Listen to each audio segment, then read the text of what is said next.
Hi, I'm Ashad. I call this episode The Chemistry of Happiness. Have you ever heard the phrase hormones play? This refers to the time during puberty when hormones change the body and mind, preparing the organism for reproduction. This is from a medical perspective and only at a certain age. In life, as the saying goes, this phrase is sometimes used to explain someone's inappropriate or unsatisfactory behavior. For example, several girls during a school break might evaluate the aggressive outburst of their 14-year-old classmate who threw a sneaker at the teacher.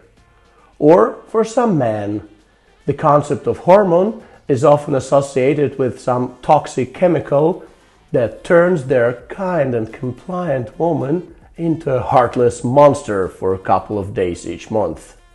Well, that's how they perceive women's PMS. It's all clear. Hormones play. This has always been the case. It's Mother Nature. Well, that's right, isn't it? Let's give it a shot.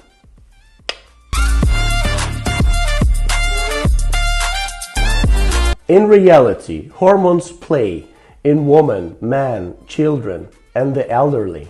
And they play all the time, everywhere, and constantly. This means that at any moment in time, even right now, the specific chemical elements, hormones, generated by specific glands in your body are present in your blood. And it's precisely because of the presence of these specific hormones that you're experiencing these specific emotions right now. If a magician somehow replaced all your hormones with completely different ones right now, you would instantly feel entirely different emotions. This gives actually the key to understanding the mood. In fact, it turns out that the mood is an immediate cocktail of hormones flowing through your blood. Thus, by changing the hormones in your blood, you can influence your mood and, consequently, your own happiness. I have talked about hormones and emotions in other episodes like The Waitress Universe or Mindos Upgrade. Many years ago, a cool YouTuber, Gary Zorba, also discussed this, though he seems to have disappeared. So, we basically have two emotions, love and fear, plus all their countless derivatives. Accordingly, there are hormones that evoke emotions of happiness and love, and hormones that evoke emotions of stress and fear.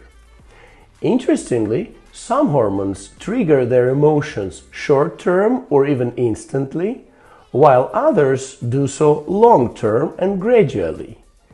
For instance, if your stress is short-term, like a dog suddenly barking around the corner, then your fight or flight mode for escaping that dog cannot gradually kick in. It has to activate instantly, right now. This is crucial for survival. Therefore, the brain instantly injects the hormone adrenaline into your blood. Thanks to it, you run away from the dog faster than usual or fight it harder than usual. To do this, adrenaline constricts your blood vessels, opens the bronchi, and provides energy. Without adrenaline, neither you nor I would be here right now. Well, because our ancestor, in response to an unexpected tiger around the corner, without adrenaline, would have just smiled kindly. Well, exactly that one last time right before his death. But if your stress is long-term, like no money for a long time, no good job, no tasty food, no entertainment, then the hormone cortisol is produced. It helps deal with long-term stress, both physically and emotionally. The same goes for happiness hormones. The hormone endorphin is released into the blood by the brain short-term, at the moment of realizing happiness as a result of some event or action. Endorphin is a price, it's euphoria. Long-term happiness, like anticipating something pleasant, waiting for the better, is already dopamine. It turns out that the dose of any hormone is very important. Even doctors say that the difference between a medicine and a poison is the dose. It turns out that the adrenaline is only beneficial short term. Here it increases concentration or organizes you. However, in large amounts, on a constant basis, it begins to harm. This sometimes happens to police officers and soldiers. Well, the body should not constantly be in a resource-consuming fight or flight mode. I actually talk about this in the episode The Digital Deer. The same goes for long-term cortisol. In large amounts, on a constant basis, it depletes the gland that produces it, the adrenals. This means that if stress occurs, you won't be able to deal with it.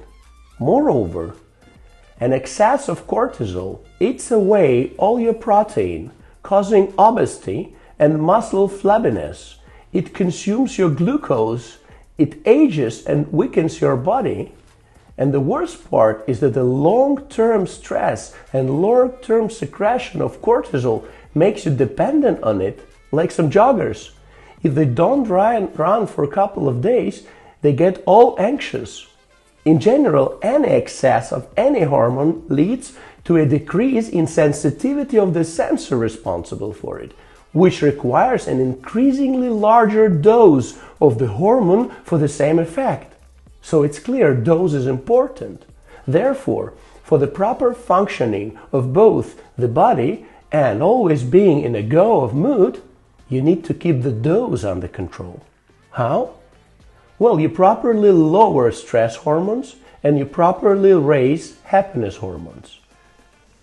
And here's how. 1. Sleep. Make sure you get enough sleep. Sleep is crucial.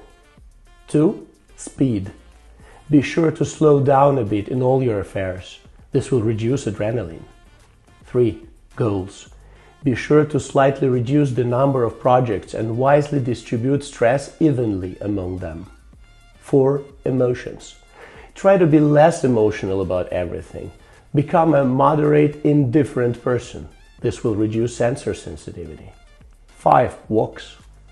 Walk in the mountains and valleys, but not too much and not too fast. This will provide a proper small boost of cortisol. 6. Swimming. Swim more. The water itself carries your body, and so you need to exert less effort. 7. Patience. Learn to feel happiness even before it arrives. Anticipate more often. 8. Childhood food. Try to regularly treat yourself to childhood delicatesses. 9. Unhealthy food. Occasionally, allow yourself to eat things that are known to be unhealthy. They're usually especially tasty. 10. Planning. Whatever you plan for the future, get more emotional about it right during the planning process. 11. Micro goals. Set yourself more very small goals and put big check marks when each is achieved. 12. Motivation. If you want to kill procrastination and start acting, motivate yourself not with short-term stress from the pain of not doing, but with long-term happiness from the joy of doing. Keep your actions and emotions under control, and the right doses of your hormones will flow in your blood. Become a chemist of your happiness.